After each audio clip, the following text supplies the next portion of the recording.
My sister told everyone she was pregnant with my husband's baby. She announced it at my birthday dinner, expecting me to break down, cry, or cause a scene. But instead, I smiled and raised my glass. I told everyone about the fertility test my husband had taken just last month. The result: he can't have children at all. You see, revenge tastes even better when you serve it with a smile. That's what I kept reminding myself as I sat at the head of the table, surrounded by people I thought I could trust more than anyone in the world. My name is Andrea, and this was supposed to be my 30th birthday celebration. The crystal champagne glasses sparkled under the warm lights, making the expensive drinks shine like tiny stars. My husband, Rene, rested his hand firmly on my shoulder and raised his glass. "To my beautiful wife," he said with that same charming tone that used to make my heart race. "Happy birthday." Across the table, my sister Rose fidgeted with her water glass, avoiding her champagne. That alone should have been my first warning. But I already knew what was coming. Just as everyone was about to take a sip, Rose interrupted. "I have an announcement," she said. My mother's face immediately lit up. Of course, she already knew. She always knew everything about Rose before anyone else. Then Rose dropped her bomb. "I'm pregnant," she said, smiling, before adding the real blow. "And Rene is the father." The room went silent. Rene's grip on my shoulder tightened, not out of guilt, but like he was bracing for my reaction. The restaurant staff froze nearby, clearly sensing the tension. Everyone was waiting for me to break down. Instead, I calmly took a sip of my champagne. "That's interesting," I said evenly. My mother immediately gave me that sharp warning tone she'd perfected over the years. "Don't make a scene, Andrea." I smiled sweetly. "Oh, I wouldn't. Dream of it. I just have an announcement too." I reached into my purse and pulled out a cream-colored envelope. "For 3 years, Rene and I have been trying to have a baby, and I've always wondered why it never happened." Rose's smile wavered. Rian's hand slid off my shoulder. I unfolded the paper slowly. "According to Dr. Matthews at the fertility clinic, my dear husband has something called azoospermia. That means he has 0 sperm. In simple words, he can't make a baby." The sound of a fork dropping onto a plate echoed in the quiet room. Rose's face went pale. "That's impossible," she stammered. "The test must be wrong." I pulled out another envelope. That's what I thought, so I had him tested again. Different clinic, different doctor, same result. I looked directly at Rene. "Would you like to see the dates, dear? Both tests were done last month." "You tested me without asking," Rene said, his voice shaking with anger. I turned to face him fully. "Oh, like you've been honest with me. For 3 years, you told me maybe I was the problem. For 3 years, you comforted my sister while I cried myself to sleep." My mother jumped to her feet. "This is absolutely inappropriate." But I didn't flinch. "No, Mom, what's inappropriate is your precious Rose sleeping with my husband and then trying to pass off someone else's baby as his." I stood, grabbing my purse. "Here's what's going to happen. I'm going to leave here with my dignity intact, and you two can figure out how to explain your lies to everyone else." Rene grabbed my arm as I turned to go. "The test was wrong, wasn't it?" he asked desperately. I leaned in close enough to smell his cologne, the same one I'd caught on Rose's jacket last month. "Oh no, darling, and I have plenty more proof where that came from." I pulled my arm free and walked toward the door. "Andrea, wait, I can explain." Rose's voice cracked behind me. I turned one last time. "Save your explanation for your baby's real father, Rose." The last thing I saw as I left was our friend Mary pulling out her phone, no doubt ready to call everyone she knew. By morning, the whole story would be out exactly as I had planned, because revenge isn't just about exposing lies. It's about watching them scramble to explain the truth they can't possibly fix. And I was only getting started. 6 weeks earlier, I'd found the first real proof. Not just the small hints I'd been ignoring for months, the too long hugs, the secretive smiles, the way Rose always seemed to visit when Rene was working from home. This time it was solid evidence. I found an email, accidentally left open. On our shared iPad it read, "We need to be more careful. A is getting suspicious." They didn't even write my name, just like I was some problem to manage. I stared at the words until they were burned into my mind. The next morning I called my friend Angela. "I need you to meet me for coffee," I told her. "And please don't ask any questions until we're face to face." 20 minutes later, we were sitting in a quiet corner of Café Luna. Angela leaned over my phone reading the email. "This could mean anything, right?" she said, before glancing at the timestamp. "Wait, -1:47 depois do meio-dia. Why would your sister be emailing your husband at midnight?" Her eyes hardened. "What are you going to do?" I took a deep breath. "First, I'm going to visit Dr. Matthews." I remembered how Rene had insisted on handling all our fertility appointments, always returning with vague answers about just keeping trying. I told Angela I think he's been lying to me about the results. The next day I went to the clinic. The receptionist recognized me instantly. "Mrs. Jensen, we haven't seen you in months." I smiled politely. "I need copies of all our test results, mine and my husband's." She hesitated. "Usually, Mr. Jensen handles all the paperwork. I kept smiling, but my voice was firm. As his wife and a patient, I have the legal right to see them, unless of course there's some reason I shouldn't. 15 minutes later, I was sitting in my car, my hands shaking as I read the documents. My results were normal. They had always been normal. But Ryan's, there were no results at all. No tests, nothing. He had never been tested. That night I told Angela everything, 3 years of trying, and he never once got tested. She shook her head in disbelief. That bastard, but why? I looked at her and said one word: control. As long as we were trying, he had an excuse for everything. My depression was from hormone treatments. My suspicions were just baby stress. My isolation was doctor's orders to avoid stress. He had been controlling the story all along. I pulled out my paper planner, the one Renee always teased me about using instead of a phone. In it, I had written down an appointment, one I had disguised as a romantic dinner date. That night I poured Renee champagne laced with a safe dose of sleeping pills, just enough to make him sleep deeply while the clinic ran the tests I had secretly arranged. When I told Angela about it, her eyes widened. "Andrea," she gasped. I reassured her. It was perfectly safe, just enough for him to stay asleep. That's how I got the first test results. For the second test I did the exact same thing, but with a different clinic. I needed to be absolutely sure, but that wasn't even the most interesting part. Just last week, I saw Rose leaving the very same fertility clinic, the one I went to for the second results. Angela leaned forward.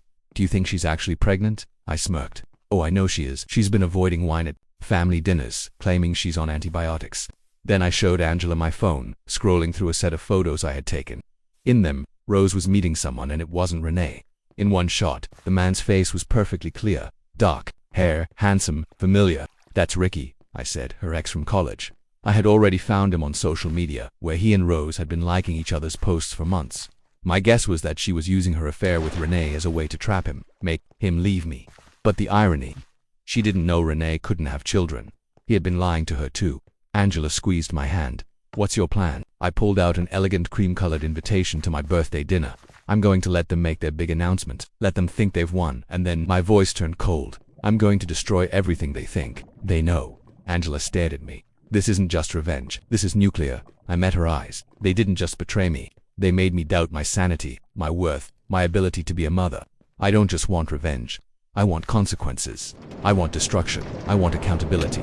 In my mind, I thought of the apartment I had already rented, the lawyer I had contacted, the folder of evidence I had gathered. And after, I said with a slow smile, "I'm going to build a life so good they'll choke on the ashes of what they lost." The restaurant erupted into chaos after I walked out that night. Through the glass doors, I could still hear Rose's shrill voice. "She's lying. She has to be lying." I had only made it halfway to my car before Mary caught up with me, her heels clicking hard against the pavement.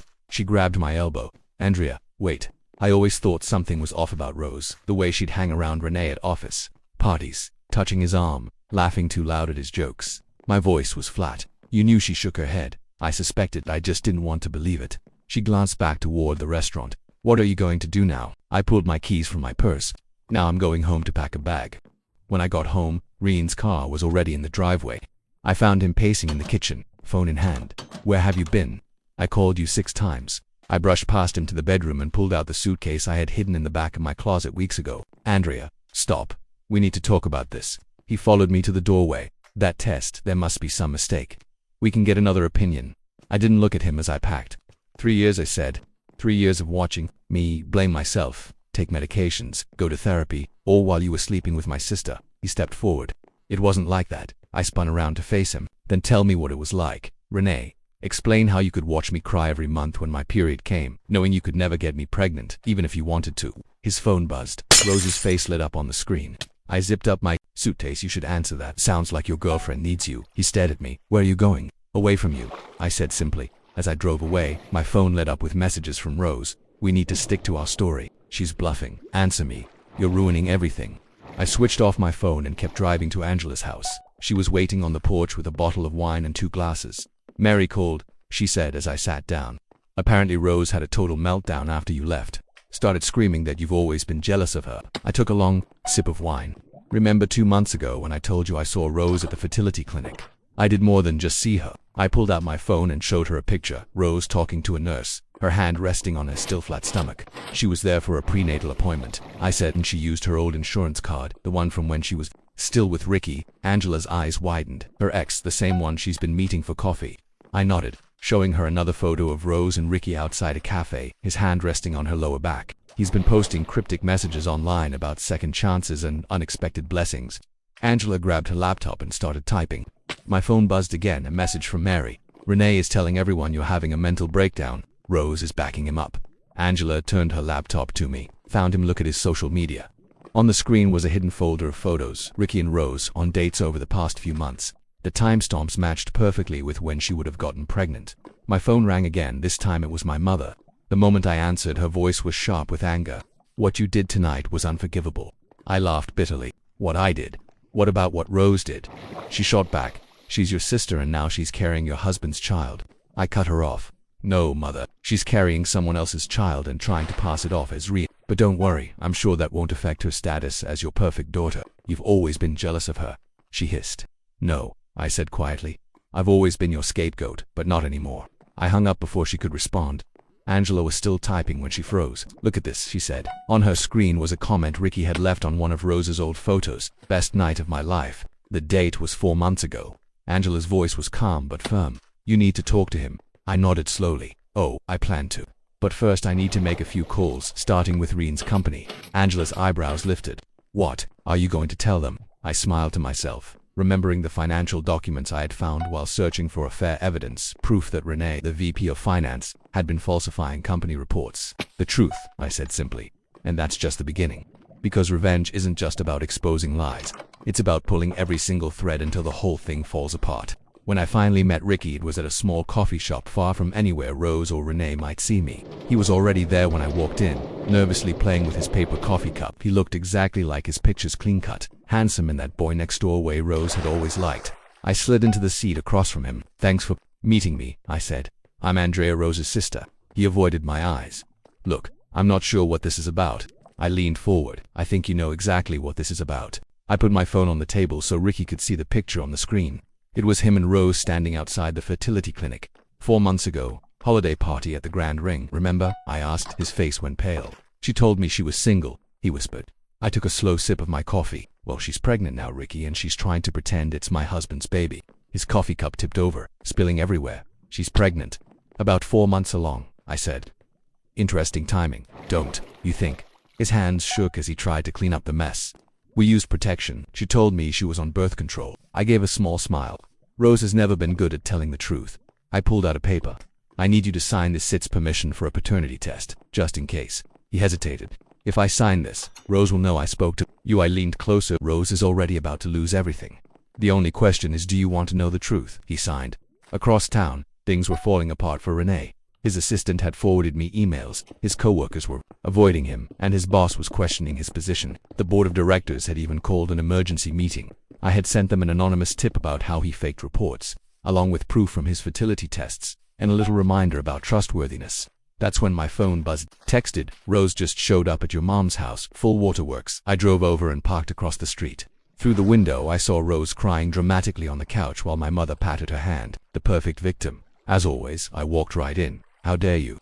Rose jumped up, mascara running down her cheeks. You're trying to ruin my life. You ruined your own life, I said calmly. I'm just showing the truth. Truth, my mother snapped. The truth is you're just jealous of your sister because you couldn't keep your husband happy. I stared at her. Really, mother? You think I made Rose sleep with my husband? You've always been so cold. Rose's voice turned sharp. So focused on your career. What did you expect? I laughed bitterly. I expected my sister not to be a cheat. I expected my husband not to be a liar. I expected my mother to have a spine. Rose screamed, "Get out of my house." I raised an eyebrow. Your house? You mean the one Renee bought for Mom with stolen company money? Their faces drained of color. What are you talking about? Mom whispered. Oh, you didn't? No. Renee has been stealing from his company for years to fund his little side projects, including this house. My phone pinged on email from the testing facility. The paternity results were in. Ricky Bowen was the father.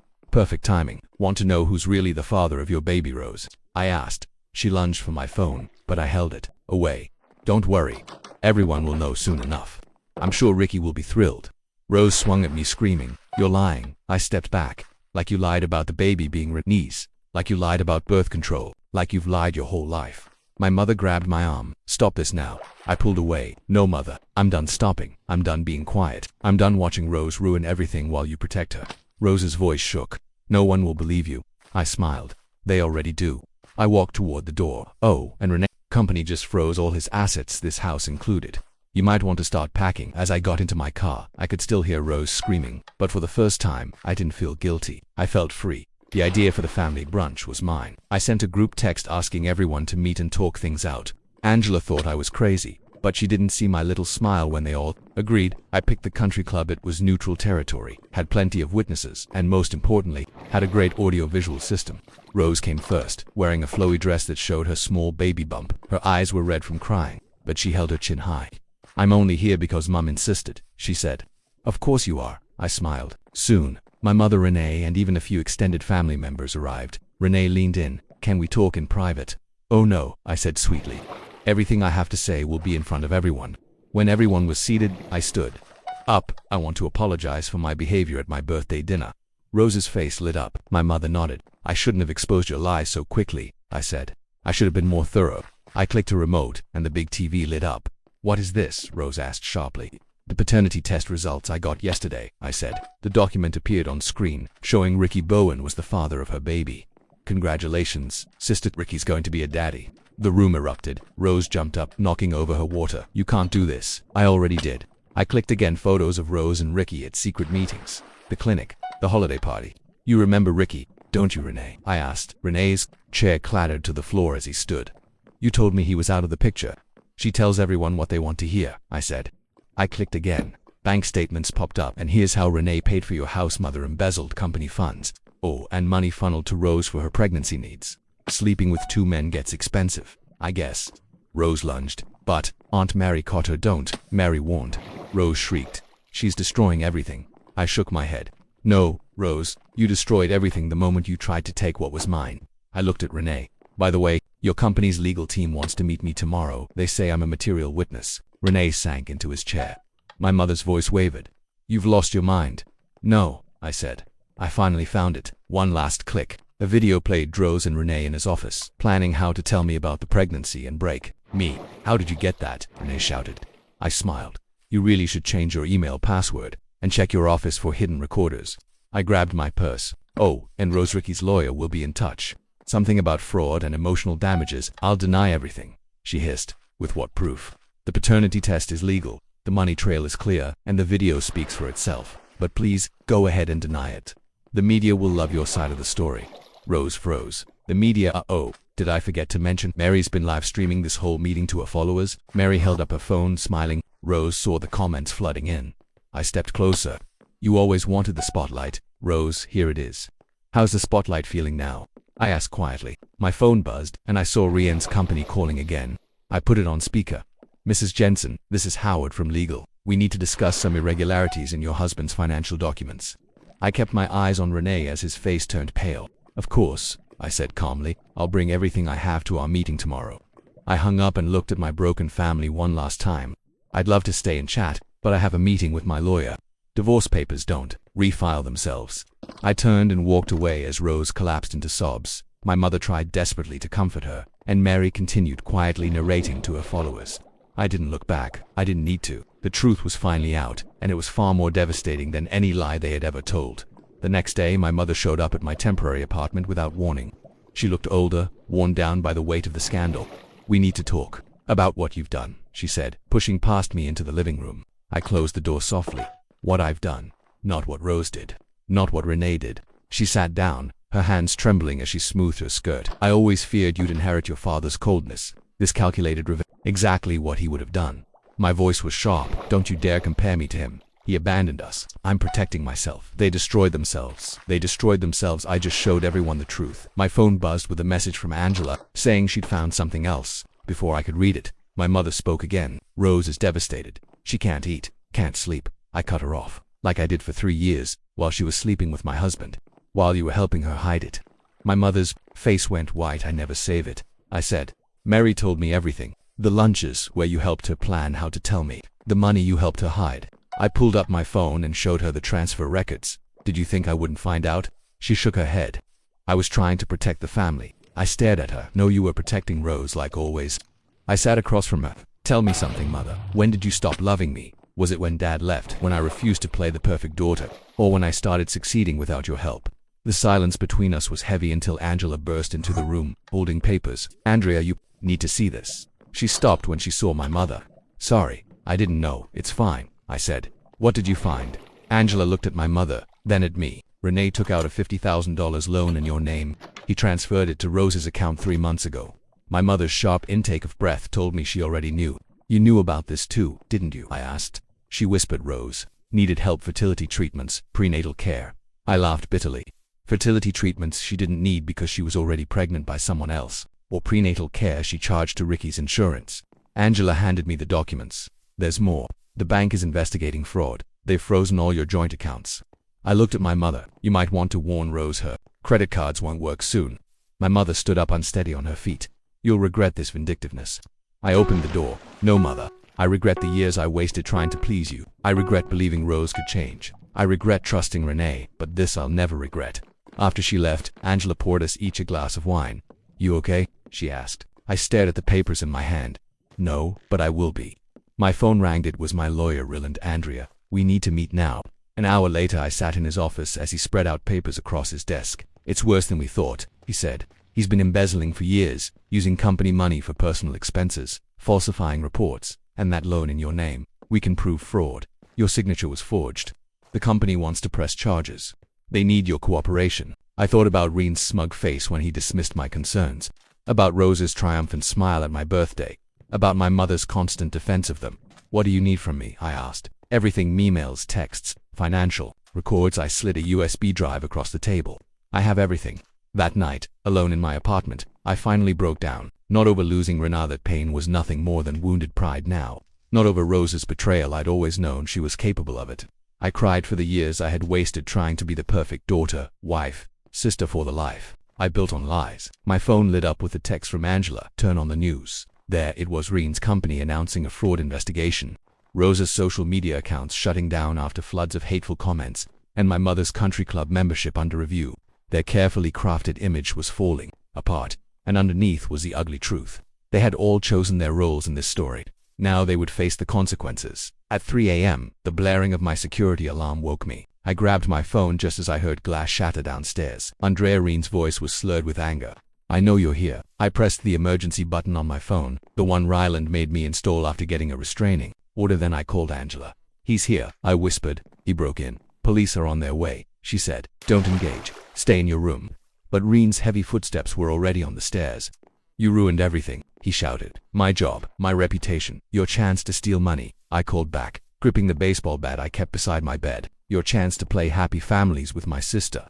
He appeared in the doorway, messy and reeking of alcohol. You think you're so smart, he sneered. But you're just a cold, bitter woman who couldn't keep her husband happy. I met his gaze steadily.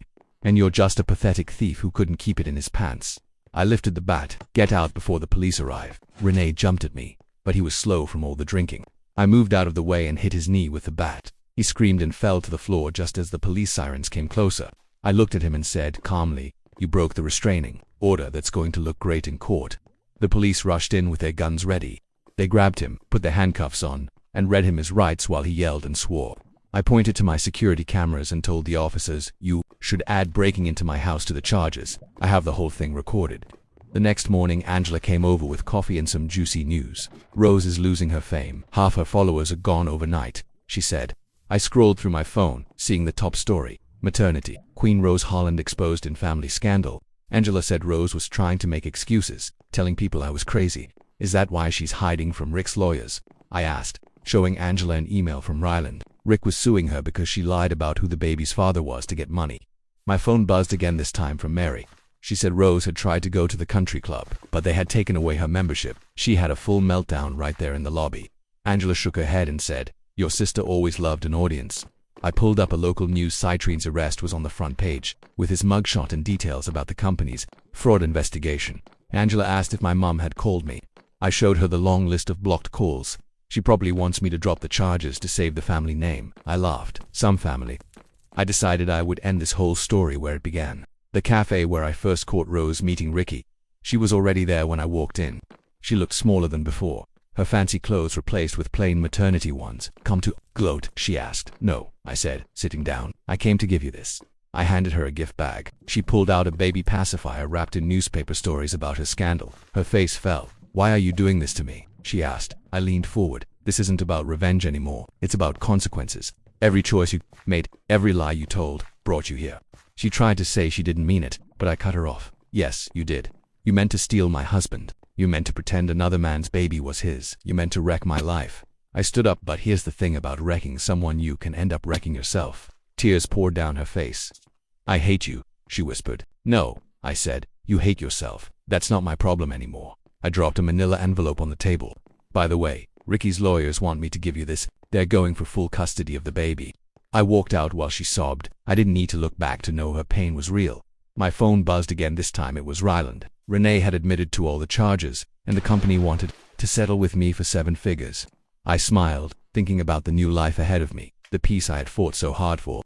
Sometimes the best revenge isn't just telling the truth, it's watching karma handle the rest while you walk away. Clean. A few days later, the moving truck drove away from my new apartment. The sun poured through the big windows, warming the wooden floors. There was no trace of Renee, no trace of Rose, just quiet and peace. My phone buzzed. Angela was arriving with wine to celebrate. This place is gorgeous, she said, looking at the view. How does it feel? Like freedom, I said, opening the bottle. Did you see the news about Reen's sentence? 8 years in prison? Feels light for what he stole. I handed her a glass and smiled. The money was never the point. Renee tried to jump at me, but he was slow from years of drinking. I moved out of the way and hit his knee with the bat. He screamed and fell to the ground just as police sirens got closer. You broke the restraining order, I said, staying calm while he groaned in pain. That's going to look great in court. The police came rushing in with their guns ready. Renee was still shouting bad words as they handcuffed him and told him his rights. I told them they should also charge him for breaking into my house, and I pointed at my security cameras. I have it all on video, I said. The next morning, Angela came over with coffee and news. Rose's online fame is going down fast. She's lost half her followers overnight. I scrolled through my phone, pretending to be sad. The top story read, Maternity Queen Rose Holland exposed in family scandal. She's saying it's all a misunderstanding and that you're crazy, Angela said. Then why is she hiding from Rick's lawyers? I asked, showing Angela an email. They were suing Rose for lying about who the baby's father was, just to get money. A text came from Mary. Rose tried to get into the country club. They kicked her out, and she had a big meltdown in the lobby. Angela smirked. Your sister always loved an audience. I checked the local news. Reen's arrest was the top story, with his mugshot and details about the financial crimes. Angela asked if my mum had called. I showed her the long list of blocked calls. She probably wants me to drop the charges to protect the family name, I said. I decided to meet Rose at the same cafe where this whole story had started. She was already there, looking smaller and sadder, her fancy clothes replaced with plain maternity wear. Come to gloat? She asked. No, I said, handing her a gift bag. Inside was a pacifier wrapped in newspaper stories about her scandal. Her face crumpled. Why are you doing this? She asked. Because you need to understand. I said, this isn't revenge anymore, it's consequences. Every choice you made brought you here. You meant to steal my husband. You meant to pretend your baby was his. You meant to destroy my life. I stood up. But here's the thing about destruction, sometimes it bounces back on you. She whispered. I hate you. No, you hate yourself. That's not my problem anymore, I replied, leaving a big envelope on the table. Ricky's lawyers wanted me to give you this. They're taking full custody of the baby. Her sobs followed me out, but I didn't look back. My phone buzzed. Renee had pleaded guilty, and the company wanted to settle for millions. I smiled. Sometimes the best revenge isn't just telling the truth, it's letting karma do the work while you walk away. When the moving truck left my new apartment, I stood in the sunlight streaming through the big windows. No Renee, no Rose, just peace. Angela came over with wine. This place is gorgeous. How does it feel? She asked. Like freedom, I said, opening the bottle. Did you see the news about Reen's sentencing? 8 years feels too short, but the money wasn't the point. It was the lies, the way he made me doubt myself for years. Angela showed me her phone. Rose had her baby yesterday. I smiled. I know Ricky's lawyer called me. They did a DNA test right away. He's taking full custody. My mother would be furious, but I didn't care.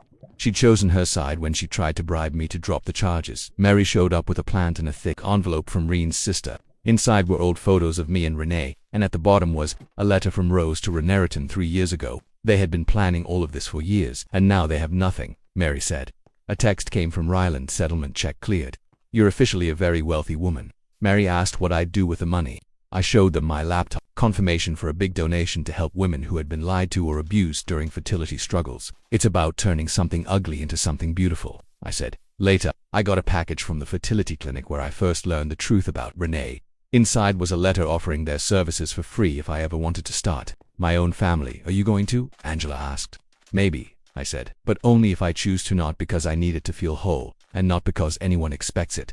As the sun set, I thought about how far I'd come.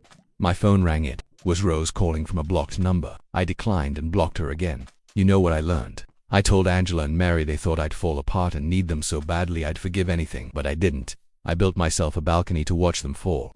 That night, alone in my new home, I found one last picture at the bottom of the envelope, me as a child, smiling bravely before all the lies and betrayals. I pinned it to my mirror as a reminder of my strength, my worth, my voice. Because the best revenge isn't just seeing your enemies lose, it's rising so high they become nothing more than a sad story in your success. I looked out at the city lights, then closed the curtains. Tomorrow would bring new challenges and new chances, but tonight, in my space, with my peace, I was finally free.